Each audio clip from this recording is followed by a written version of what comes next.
Hi guys, and welcome back to another video of mine where I will be commenting, scoring, judging and in my opinion on the dances of Strictly Come Dancing 2019 Week 8.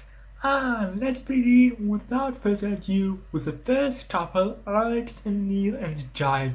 It was Alex's best Latin American dance yet.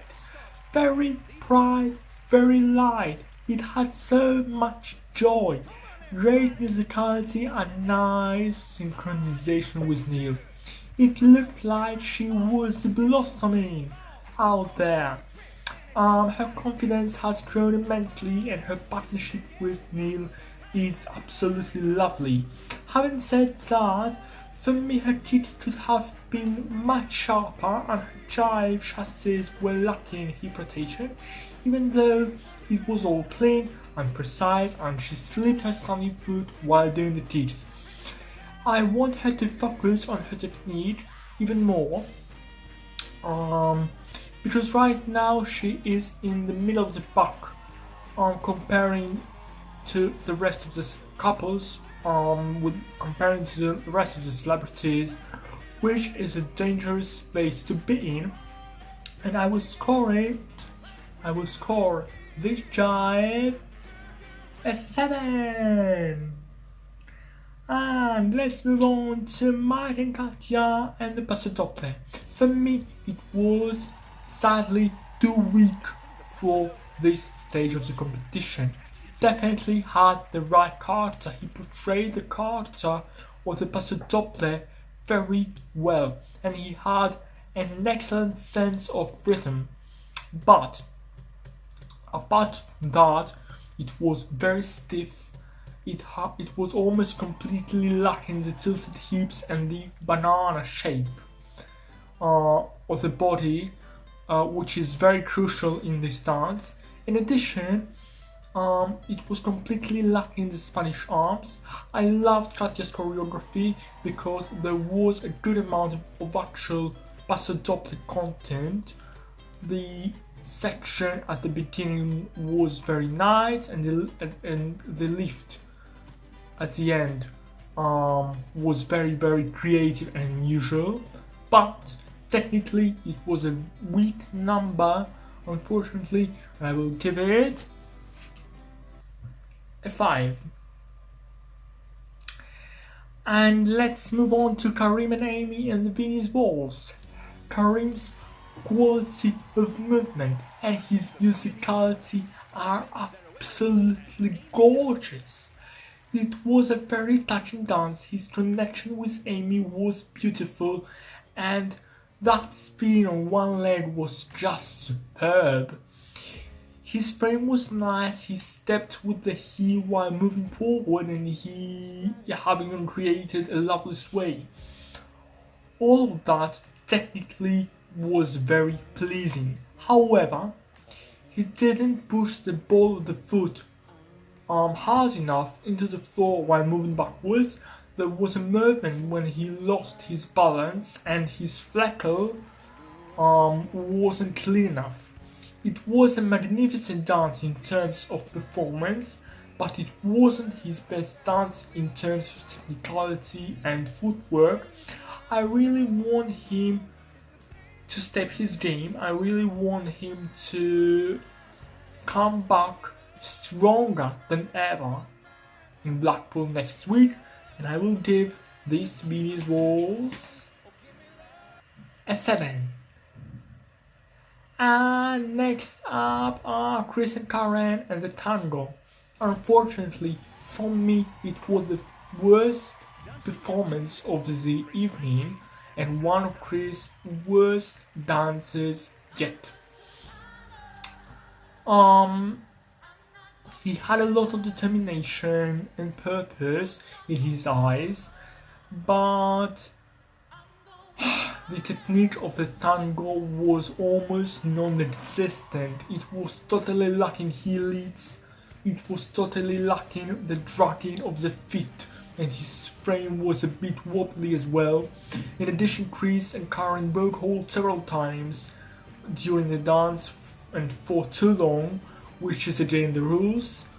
I didn't feel like he's improving. I didn't feel like he's progressing on the show, sadly. Although this dance had a good amount of content and Chris was into it in terms of character and performance, technically it was underwhelming and disappointing. And I cannot agree with the judges on their high marks, especially with Shirley, Bruno, and Motzi. And I will score it just a 4. And let's move on to Michelle and Giovanni and their American Smooth.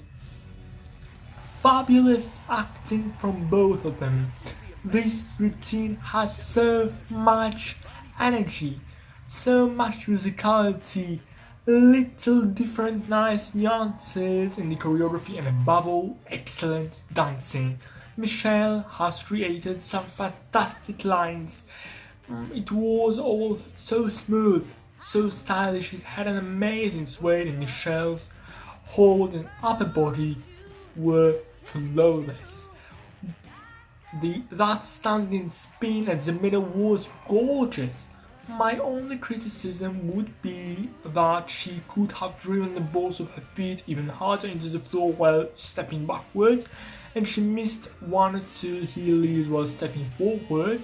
However, having said that, it was a fantastic number, not only because Michelle's outstanding quality of movement, but also due to her performance skills, her and Giovanni's performance skills.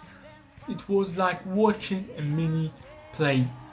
It just needed to be a bit more polished regarding her footwork in order for this dance to be impeccable, and I will score it an 8.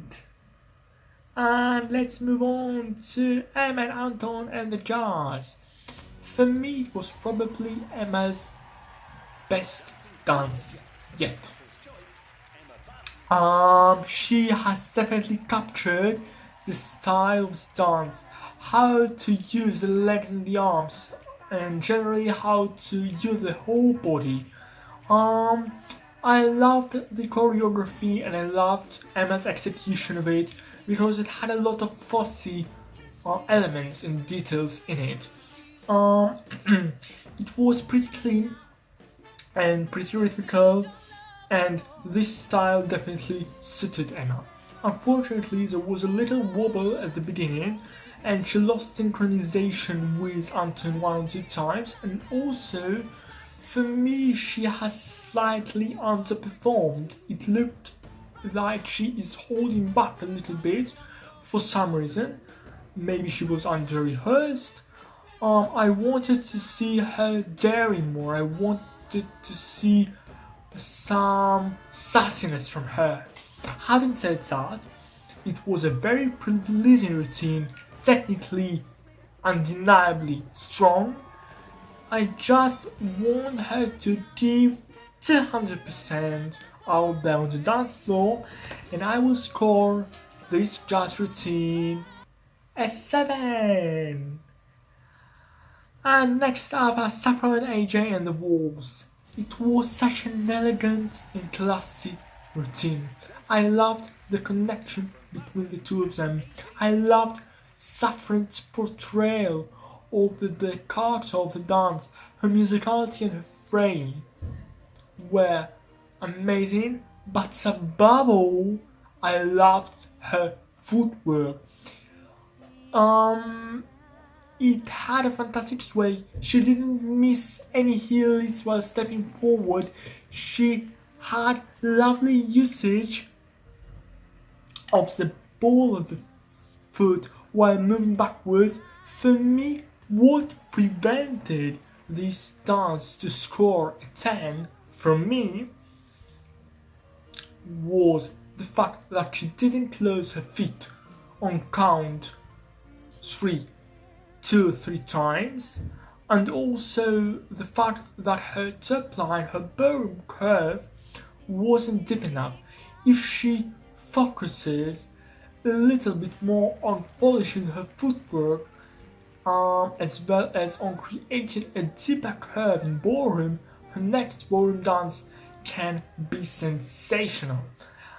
I loved this routine. For me, it was strong, both artistically and technically, not flawless, but very, very strong and undeniably beautiful. And I would score it an 8. And last up are Kevin and Ulti and Salsa. Outstanding musicality, great partnership with Ulti, very smooth and complicated lifts, and such a fantastic hip action. Wow! What I loved about this salsa was the clean lines he has created, the way Kelvin is able to express the music within the movements of his body. He gave everything he had in each and every step.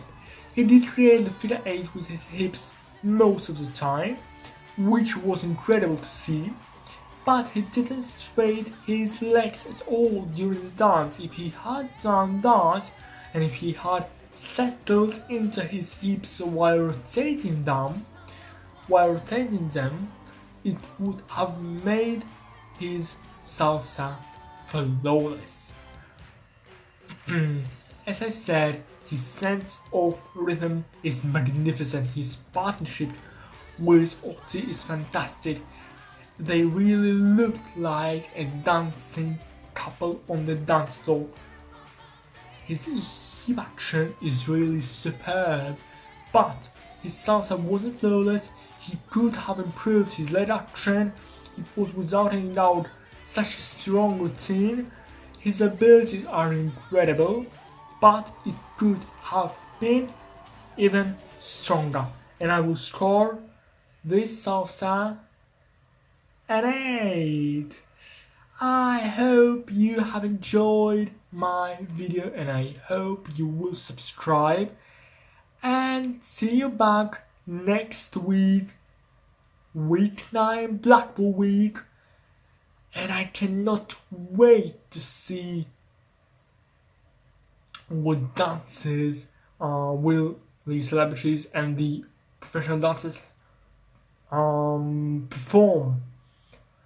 And I wish you all a great week, and goodbye.